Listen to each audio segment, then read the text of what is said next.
பத்தி சொல்லணும்னா இவர் எப்படின்னா ஒரு படத்துக்கு ஒரு 4 ஃபோன் நம்பராவது சேஞ்ச் பண்ணுவாரு. அவரு எந்த நம்பர் வச்சிருக்காருன்னா அவருக்கே தெரியாது. ஒரு நாள் இருக்கும், ஒரு அன்னோன் நம்பர்ல இருந்து எனக்கு ஒரு ஒரு ரீசெண்டா ஒரு 6 months பேக் இருக்கும்னு நினைக்கிறேன், ஒரு அன்னோன் நம்பர்ல இருந்து ஒரு ஃபோன். எப்படி இருக்க, எனக்கு தெரியுதா அப்படி கேட்டாரு. ஹலோ எப்படி இருக்க அப்படின்னு. நான் சொன்னேன் எனக்கு தெரியல வைங்க அப்படின்னு. ஏன் வாய்ஸ் தெரியலையா அப்படின்னு. எனக்கு வாய்ஸ்லாம் தெரியலன்னு தெரிஞ்சுக்க வேணாம் அவசியம் இல்லை, நீங்க போன வைங்க அப்படின்னு. ஏமா நான் தான் சுசி பேசுறேன் அப்படின்னாரு. ஸோ எனக்கு ஐயோ சாரி சார் என்னை மன்னிச்சிடுங்க தெரியாம சொல்லிட்டேன் அப்படின்னு. பட் அதுக்கு கூட அவர் கோச்சுக்கிட்டதே இல்லை. ஸோ எப்போ பார்த்தாலுமே ஃபர்ஸ்ட் டைம் எப்படி வெல்கம் பண்ணாரோ அதே மாதிரி தான் இன்ன வரைக்குமே எனக்கு வெல்கம் பண்றாரு. அடுத்ததா வந்து பேச வரவங்க யார் அப்படின்னு கேட்டா, இவங்க வந்து ஒரு நியூஸ் ரீடரா பார்த்தோம். அதுக்கப்புறம் பார்த்தீங்கன்னா கொஞ்சம் கொஞ்சமா வந்து இவங்க படம் நடிக்க ஆரம்பிச்சாங்க. சோசியல் மீடியால அவங்க நிறைய பேர் ஃபாலோ பண்ண ஆரம்பிச்சாங்க, இவங்க ரொம்ப ரசிக்க ஆரம்பிச்சாங்க. அதுக்கப்புறம் ப்ளூ ஸ்டார் அப்படின்ற ஒரு படத்துல தேன்மொழியா வந்தாங்க. அதுக்கப்புறம் வந்துட்டு வாழை அப்படின்ற படத்துல வேம்புவா வந்தாங்க. டோட்டலா கொஞ்சம் கொஞ்சமா மாறி மாறி அடுத்து என்ன பண்ண போறாங்க அப்படிங்கிற மாதிரி மாறிக்கிட்டே இருக்காங்க. ஸோ ஆக்ட்ரஸ் திவ்யா துரைசாமி அவர்களை பேச அழைக்கிறோம்.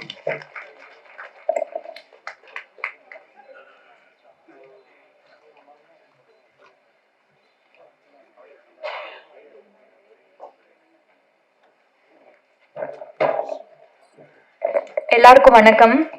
ஜாலியா போயிட்டு இருந்த ஃபங்க்ஷன் சடனா ஒரு ஹீட் மூமெண்ட் ஆனோன்னு எனக்கு இப்போ என்ன பேச வந்தேன்னு நினைச்சனோ அது எல்லாத்தையும் மறந்துட்டேன். பட் நான் இந்த ஃபங்க்ஷன் எனக்கு முக்கியமாக நான் ரொம்ப ஆசைப்பட்டு வந்ததுக்கு ரீசன் சுசீந்திரன் சார் மட்டும்தான். பிகாஸ் அவர் தான் என்னை இன்ட்ரடியூஸ் பண்ணாங்க, அவருக்காக தான் இங்கே வந்திருக்கேன். பிகாஸ் ஃபர்ஸ்ட் மூவியில் யாராவது ஒருத்தவங்க நம்மளுக்கு ஒரு டஃப்பான சுச்சுவேஷனோ இல்லை நம்மளை டிகிரேடோ whatever ஏதோ ஒன்று பண்ணியிருந்தா இது நமக்கு இந்த ப்ரொஃபஷனே வேணாம் அப்படின்னு கூட நமக்கு தோணியிருக்கலாம். பட் அவர் வந்து நான் நியூ கமர், என்னை ஃபுல்லாக எதுவுமே தெரியாமல் வந்த எனக்கு அதெல்லாம் ஒன்றும் இல்லை பண்ணலான்னு தட்டி கொடுத்து அந்த மூவி பண்ண வச்சாங்க. ஸோ அப்பையிலேருந்து நான் ஃபர்ஸ்ட் டே எப்படி பார்த்தனோ இப்போ வரைக்கும் அப்படிதான் இருக்காரு.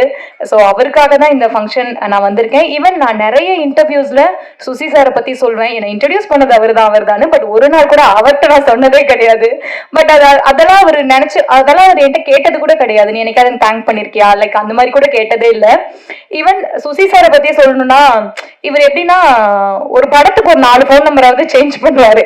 அவரு எந்த நம்பர் வச்சிருக்காருன்னா அவருக்கே தெரியாது. ஒரு நாள் இருக்கும், ஒரு அன்னோன் நம்பர்ல இருந்து எனக்கு ஒரு ஒரு ரீசெண்டா ஒரு 6 months பேக் இருக்கும்னு நினைக்கிறேன், ஒரு அன்னோன் நம்பர்ல இருந்து ஒரு ஃபோன்.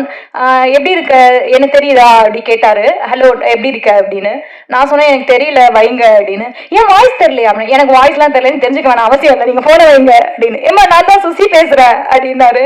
ஸோ எனக்கு ஐயோ சாரி சார் என்னை மன்னிச்சிடுங்க தெரியாம சொல்லிட்டேன் அப்படின்னு. பட் அதுக்கு கூட அவர் கோச்சுக்கிட்டதே இல்லை. ஸோ எப்போ பார்த்தாலுமே ஃபர்ஸ்ட் டைம் எப்படி வெல்கம் பண்ணாரோ அதே மாதிரி தான் இன்ன வரைக்குமே எனக்கு வெல்கம் பண்ணுறாரு. ஸோ இந்த ஸ்டேஜை நான் அவருக்கு தேங்க் பண்ணுறதுக்காக ஃபர்ஸ்ட் யூஸ் பண்ணிக்கிறேன். எங்கேயுமே சொல்லாத தேங்க்ஸ் அவருக்கு நான் இங்கே சொல்லிக்கிறேன். Thank you so much Suchi sir, உங்களால தான் நீங்கள் என்னை கரெக்டாக கொண்டு வந்ததுனால தான் நான் இந்த இடத்துல நிற்கிறேன் அப்படின்னு எனக்கு தோணுது. So thank you so much sir. அடுத்து இந்த film 2K kid love story. So ஒரு 2 நிமிஷம் ட்ரெய்லர் பார்த்த எனக்கே இந்த பாலசரவணன் ஹர்ட் பண்ணிட்டாரு. ஒரே ஒரு ஒன்லைன் தான், 90 கிட்ஸ்லாம் நீங்களாம் அழிஞ்சிட வேண்டியதானே அப்படின்னு சொல்லி ஹார்ட்டே வெடிக்க வச்சிட்டாரு. ஸோ 2 செகண்ட் பார்த்த எனக்கே கனெக்ட் ஆச்சு. So full movie 2K kids எல்லாருக்கும் கனெக்ட் ஆகும் நான் நம்புறேன். அண்ட் என்ன மாதிரியே ஒரு புது ஹீரோவை இண்டஸ்ட்ரிக்கு இன்ட்ரடியூஸ் பண்ணியிருக்காரு, அவருக்கும் இந்த படம் பெரிய சக்சஸ்ஃபுல்லா இருக்கணும் அப்படின்னு விஷ் பண்றேன். ஒட்டுமொத்தமா படத்தோட டீமுக்கு என்னோட wishes. Thank you so much.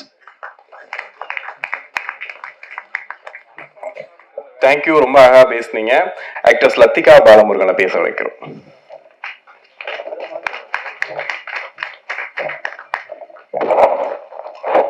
First of all எல்லாருக்கும் ஒரு பெரிய ஹாய். ஸோ எல்லாரும் நல்லா இருப்பீங்கன்னு நினைக்கிறேன், நானும் ஏதோ இருக்கேன். ஸோ இந்த படத்தை பற்றி சொல்லணும்னா எல்லாருமே பார்க்கலாம். நீங்கள் டிக்கெட் கொடுத்து பார்க்குற அந்த டைம் வேஸ்ட் ஆகாது. அந்த அளவுக்கு படம் ரொம்ப என்கேஜிங்காகவும் நல்லா என்டர்டெய்னிங்காகவும் இருக்கும். ஸோ மறக்காம எல்லாரும் ஃபேமிலியோட லவ்வரோட எல்லாரும் உங்களுக்கு பிடிச்சவங்களோட போய் பாருங்க. நான் இந்த படத்துல இம்பார்ட்டன்ட் கேரக்டர்னு சொல்றதை தாண்டி ஒரு நல்ல கேரக்டர் நான் பண்ணியிருக்கேன். உங்களுக்கு எல்லாருக்குமே ரொம்ப பிடிக்கும் பவிங்கிற கேரக்டர். ஸோ அதை தாண்டி எனக்கு என்ன சொல்றதுன்னு தெரியல. அண்ட் இந்த ஸ்டேஜ் என்னோட ஃபர்ஸ்ட் ஸ்டேஜ். ஸோ இதே மாதிரி நான் நெக்ஸ்ட் நிறைய ஸ்டேஜஸும் நிறைய சக்ஸஸும் பண்றதுக்கு நீங்க இதே லவ் அண்ட் சப்போர்ட் கொடுத்துட்டே இருக்கணும். அண்ட் முக்கியமா சார் பத்தி இந்த ஆப்பர்ச்சுனிட்டி எனக்கு கொடுத்தது சார் தான். அதுவும் இல்லாம விஷுவல்ஸ்ல கொஞ்சம் என்ன நான் பண்ண டார்ச்சர்லாம் கொஞ்சம் தாண்டிட்டு என்ன அழகா காமிச்ச ஆனந்த் சாருக்கு ரொம்ப நன்றி.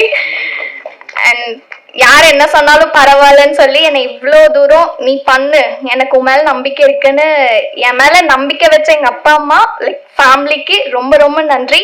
Love you always. Thank you so much.